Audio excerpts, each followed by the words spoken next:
Hi guys. So yeah, here we go. Last time we talked about the marquee tools, the lasso tools, the quick selection tools, the crop tools, and what it comes to. And now we are going to talk about the eyedrop tool, the color sampler tool, the ruler tool, the node tool, and the count tool. I'm gonna leave out the 3D material eyedrop tool because I have no clue what this is all about. I think it's gonna be basically the same like the eyedrop tool, just if you work on the in 3D in Photoshop, which I do not do, which I do not. What's that? And well, yeah, I use other software to work on 3D.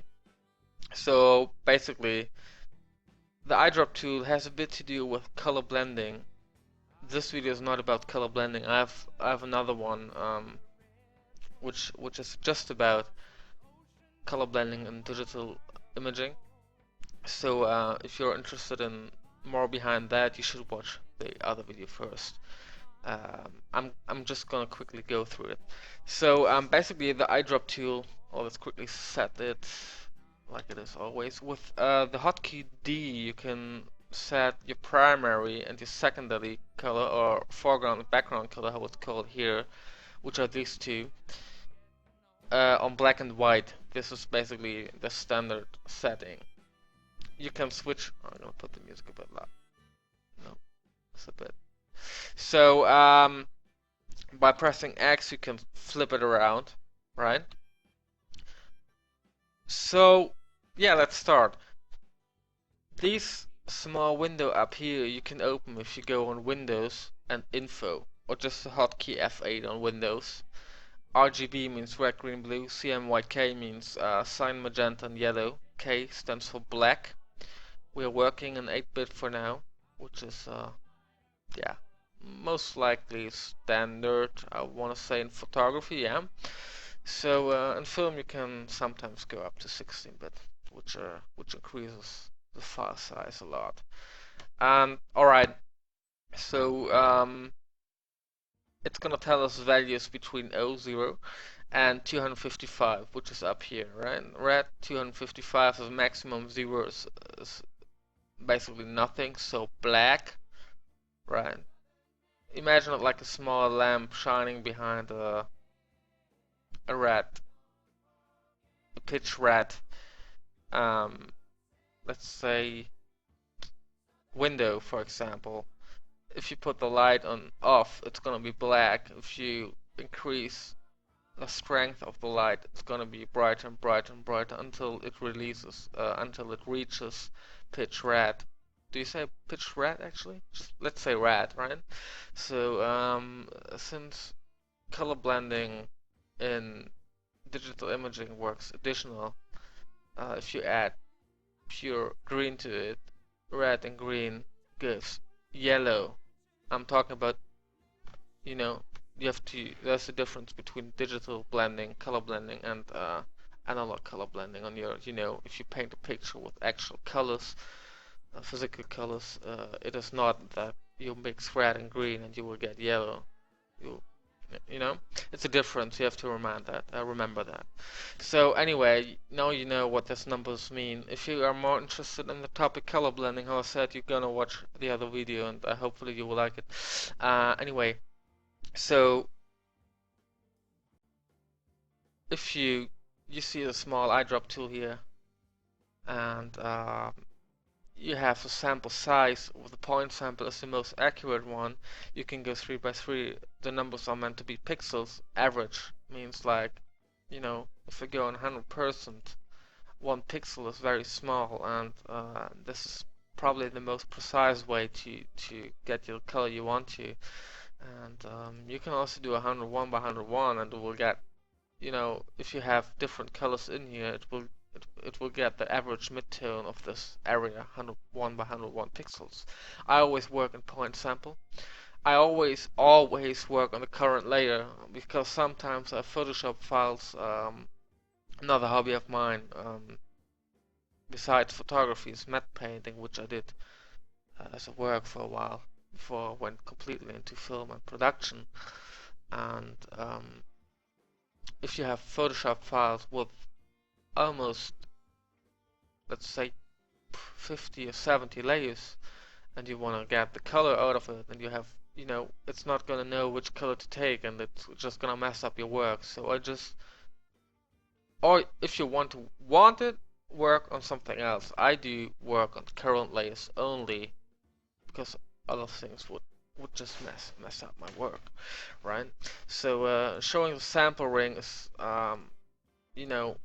if you do not show him, it's just gonna show you the eyedrop tool, the icon of it, and if I click it, you're just gonna see how this triggers move around pretty fast, and it shows you basically what the color consists of, like 89 red, 95 green, 5 blue. This is what it's up here, right? If I move, it changes. Okay, so I always show the sample ring. It has a neutral gray. I don't want to say it, but I think it's the 80% gray. I'm gonna go through this photography stuff and filter stuff in other videos, but it is neutral gray basically. If we go back on D, let's say black and white as foreground and background color, it shows you your current color set as foreground color, which is black right now, and the color we move over with a tool, just holding the left mouse button, it shows orange, green, dark brown, almost black I would say. And if you release the trigger, the mouse trigger say, you're gonna have the new colors primary or foreground color, right? On the info window, here again on window and info, or just F8, it shows you what it consists of.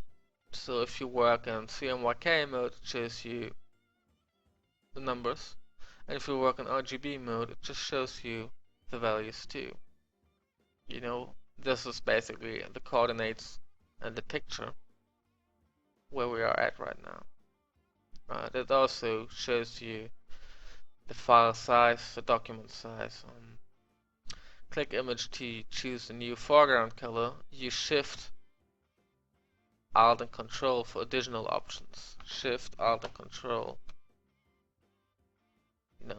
This is how you can move layers actually, or create new layers. Click and drag to move layer, or a copy of selection constrained to 555 degrees. You can play around with it a lot. The history tool up here helps me always to go back just by clicks, and I can, always go back. You can find this also in the window and history. I will go over these stuff up here in another video, which is also a lot of tutorials to do still. Okay, that's basically the Eyedrop tool. I also have the 3D, I'm gonna skip it. The color sampler tool is a bit different.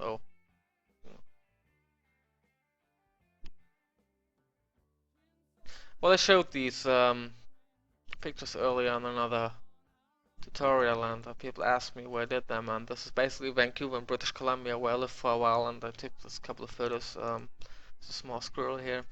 And Stanley Park, this is near north of Vancouver, North Shore Bay. And this is Vancouver downtown itself. You see Stanley Park and yeah, the water and the landscape bridge, and it's actually a free-handed panorama which I put together, and it's pretty huge. I did not use the best camera. You see, I think it was my Nikon D300. That's a Nikon D800, and it's vertical pictures, like pretty high resolution too. And I already half-sized it. It's a lot of detail in here. I put a black and white because I like black and white. I have this at home in my living room. Anyway, doesn't matter at all. Let's go back to the topic and the color sampler tool. Let's say if you work in, I just created a new layer to show you what it could do. The color sampler tool does nothing else but the eyedrop tool. It gives you, there's just a slight difference that if you click, you won't change the color. You will set points, information points. Let's start at, the sky, for example, not considering the clouds, just the sky color changes here, because obviously the sun goes down, up, and whatever. From colder, a bit warmer, still a bit warmer to really warm. You know, I want to move this around now. Oop. Yeah, you can set maximum 4 points.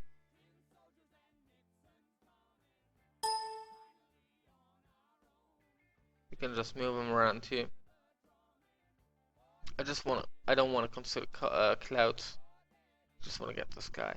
So if you were about to extend the sky, for example, what you would have to do first is to get the same colors from right to left or left to right, whatever you want to, and you would use this. I don't want to make this a photo editing tutorial. It's just like I just want to show you why you would use this different information points, right? So it shows you point 1 consists of blah blah blah blah blah blah, point 2, point 3, point 4, etc. Unfortunately, I did before, but you could actually, this is a gradient tool, and what you can do is you can just, create fadings and gradients with different colors, and you can just go on this field, and it will automatically open the Eyedrop tool.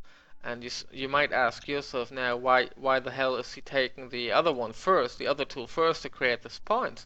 The fact is that if you click here, double click on it, and I click here and there, I might choose it. Why is it not working right now? Anyway, let's go back first. Sec. Now usually you can just eyedrop it and it will automatically get the color. But these are also reminders where you took the color from, right? And I can specifically, create a copy of these colors if I want to. I'm only doing it manually to show it right now, right? It is just about, 227, 156, and I get the exact same color like I have here, right? If I go over here on the 4th point, I'm just gonna do that too. 250, 206, and 131, right? If I want to do more precisely, I can even add the 2 other points, This would be 3, which is 250, 211, 146 here on the right, you see? And the last one, which is the 2nd, stupidly I went from right to left, which is not normal for us, but anyway, you get the point, right? And I'm most likely to have a perfect copy of this blending I'm shooting from left to right. You see? So basically, I could extend, I mean, what I'm doing here might be a bit much for you. I'm just showing to you that I've made most likely a very good copy of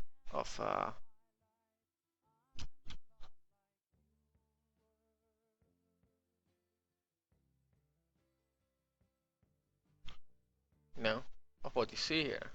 Outside, I don't want to consider the clouds. It's just about the sky color. And you see, oh well, I took a bit much of.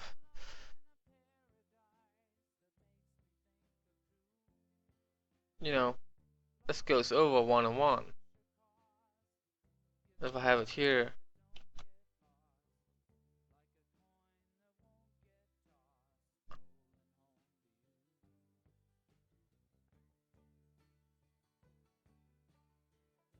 it just goes over pretty clearly.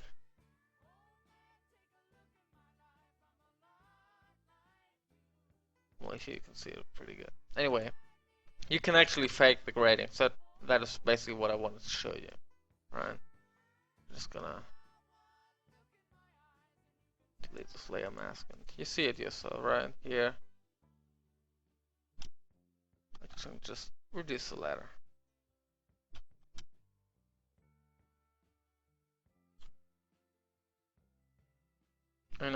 And now you could add clouds on different photos, and you have This is the same grading. So this is what it does, you know. Next tool is the ruler tool. I didn't find anything why I would use it here. I have it already, you know. The ruler tool, Photoshop comes with this ruler line here. You can, I mean, you could see, okay, how big is my lighthouse, and put another lighthouse here, or whatever. I don't know why you would use it. Um, you can turn it around however you want to. You can, once it's done, you can move it around. You can make a straight line by holding Shift click, you know, straight. It goes in 45-degree steps.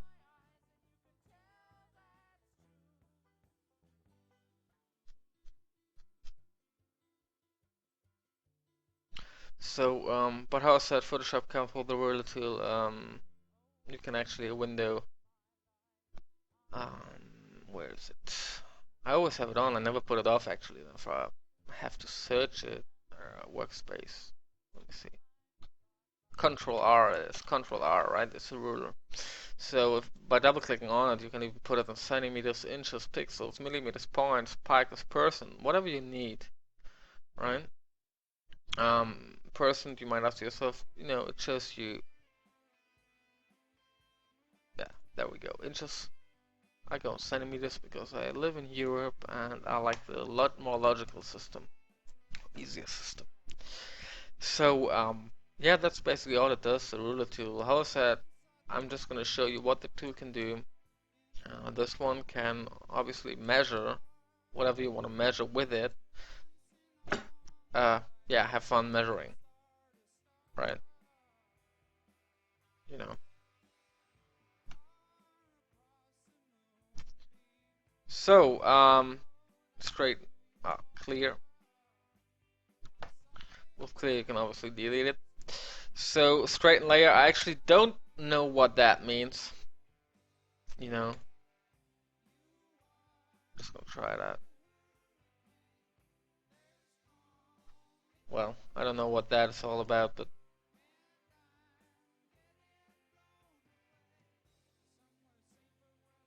sorry, I don't know what that means. Okay, let's move on. The node tool is kind of interesting. Might be useful, it might be not. It might be useful if you work with a lot of people on one file. For example, if you work on a big matte painting or a retouch, and you're not quite ready yet, but you know that you won't be at work tomorrow, and one of your colleagues is going to finish off your work, or for ever might reason, or you just want to put a note to yourself to not forget what your current step was. Let's say you go into holidays and want to finish this picture. Usually I would finish stuff before I go to holidays, but you know how it is. Sometimes it's not happening and you have to you know, just put a reminder. You can put an author, put just my initials here, and you can put a color. I like red. Let's put red. So I'm gonna put a red note right here. Um, might be a reminder, you know, retouch sky or whatever it might be. Put another one, you know, put yellow and say, oh no, we'll change it afterwards. So, oh no, it's gonna have, sorry. Um, Reminder, or just a note like contrast, you know, just like a hint.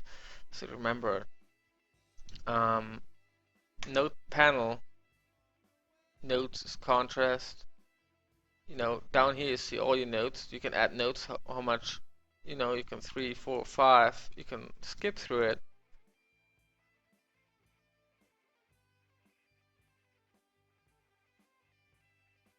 And that's basically it. Clear all means you delete the notes and that is it. Might be useful. The count tool, I haven't figured it out. I mean, you can count by numbers. You could create a picture of the squirrel, you know, just put numbers. They don't affect your printout, but you know, I don't know why you would do it, but you know, I mean, that's what kids do, right? Draw by numbers. But that's, I guess, not the point of working with those numbers. You could do whatever you want to. You could, well, first of all, I should probably go a bit back and say what all the stuff does up here. You can create new groups. For example, if I were about to count skyscrapers, another group I will call mountains. So here we put another color for the marker size. It's usually on 2, I guess, and the label size is a number, right? So